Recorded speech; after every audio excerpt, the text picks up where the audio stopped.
Breaking news. ప్రధాన ప్రతిపక్ష నేత రాహుల్ గాంధీతో ఏపీ పిసిసి అధ్యక్షురాలు షర్మిల భేటీ ముగిసింది. అయితే ఈ భేటీ సందర్భంగా పలు కీలకమైన నిర్ణయాలు తీసుకున్నట్టు తెలుస్తా ఉన్నది. ముఖ్యంగా మహాత్మా గాంధీ ఉపాధి హామీ పథకం గురించిన పునరుద్ధరణ కార్యక్రమానికి సంబంధించిన అంశాలనే అక్కడ ప్రస్తావించినట్టు తెలుస్తూ ఉన్నది. అయితే గత కొంతకాలంగా అసలు వైఎస్ షర్మిల గారు పార్టీలో ఉంటారా, అసలు వేరే పార్టీలోకి వెళ్తారా అన్న కొన్ని కథనాలు అయితే వెలువడిన విషయం అందరికీ తెలిసిందే. మరి ఈ నేపథ్యంలో అసలు వైఎస్ షర్మిల గారు ఇప్పటివరకు ఎక్కడా కనిపించలేదు, కనీసం ప్రెస్ మీట్లు కూడా పెట్టలేదు.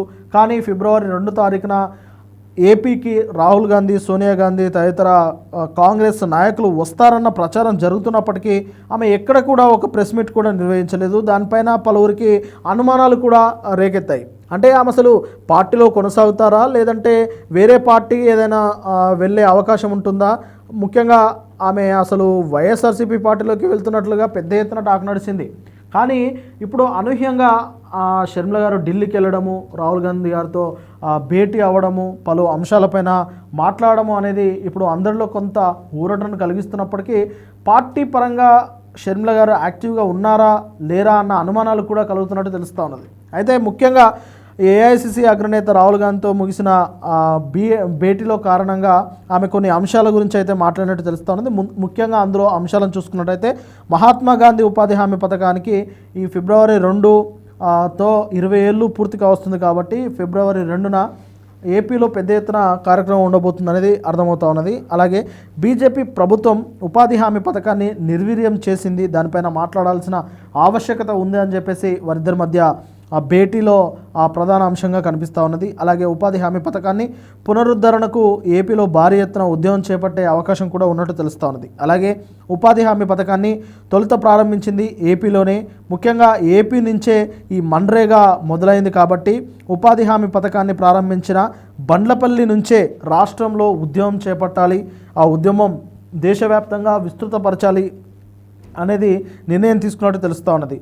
అలాగే ఉపాధి హామీ పోరాటానికి రాష్ట్రానికి రావాలని రాహుల్ గాంధీ గారిని ఆహ్వానించడము, వారు దానికి సమ్మతించడము, అంగీకరించడము ఇవన్నీ జరిపినట్టు కూడా తెలుస్తూ ఉన్నది. ఇక రాష్ట్రంలో పెద్ద ఎత్తున ఉద్యమానికి శ్రీకారం చుట్టబోతున్నట్లు కూడా షర్మిల గారు అయితే చెప్పినట్టు తెలుస్తూ ఉన్నది. మొత్తం మీద వైఎస్ పార్టీలోకి కానీ, వైఎస్ఆర్సీపీ పార్టీలోని కానీ, అలాగే టీడీపీ ఇతర పార్టీలోని కానీ షర్మిల గారు వెళ్ళే ప్రసక్తి లేదు అనేది తాజా భేటీతో చాలా క్లియర్గా అర్థమైపోయింది.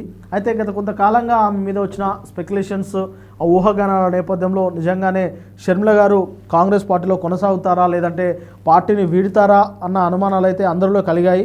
అయితే కొన్ని మీడియా కథనాలు, అటు సోషల్ మీడియా, డిజిటల్, అలాగే మెయిన్ స్ట్రీమ్ మీడియాలో కూడా ఆమె పార్టీ మారుతారు అన్నట్టు పెద్ద ఎత్తున కథనాలు వచ్చాయి.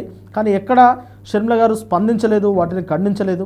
ఈ నేపథ్యంలో నిజంగానే పార్టీ మారే అవకాశం ఉండొచ్చేమో బహుశా, ఎందుకంటే రాజకీయాల్లో ఎప్పుడు ఏం జరుగుతుందో ఊహించడం ఎవరి తరం కాదు. కాబట్టి నిజంగానే షర్మిల గారు పార్టీ మారినా మారొచ్చు అనే ఊహాగానాలు పెద్ద ఎత్తున బలపడ్డాయి. కానీ మొత్తం మీద తాజాగా ఆమె ఢిల్లీలో రాహుల్ గాంధీ గారితో భేటీ అయి బయటకు వచ్చిన సందర్భంగా చాలా క్లియర్గా అర్థమవుతా ఉన్నది. తన పైన వచ్చిన ఊహాగానాలన్నీ కేవలం నిరాధారణమైన ఆరోపణలు, ఊహాగానాలే తప్ప ఆమె ఏ పార్టీలోకి వెళ్తారు అనేదైతే వాస్తవం కాదు అనేది చాలా క్లియర్గా అర్థమైంది. మరి ఫిబ్రవరి 2 నుంచి పెద్ద ఎత్తున మన్రేగా పైన ఉద్యమం చేపడతా అంటున్నారు. మరి ఇప్పటివరకు గత 2 నెలలుగా వైఎస్ షర్మిల గారు అయితే అటు మీడియాలోకి రాకుండా, ఇటు ఎక్కడ సోషల్ మీడియాలో కూడా పెద్దగా హడావిడి చేయకుండా చాలా కామ్గా తన పని తాను చేసుకోబోతూ ఉన్నారు. మరి ఈ నేపథ్యంలో ఇప్పుడు మొదటిసారి బయటకు వచ్చి మీడియా ముందు కనిపించారు.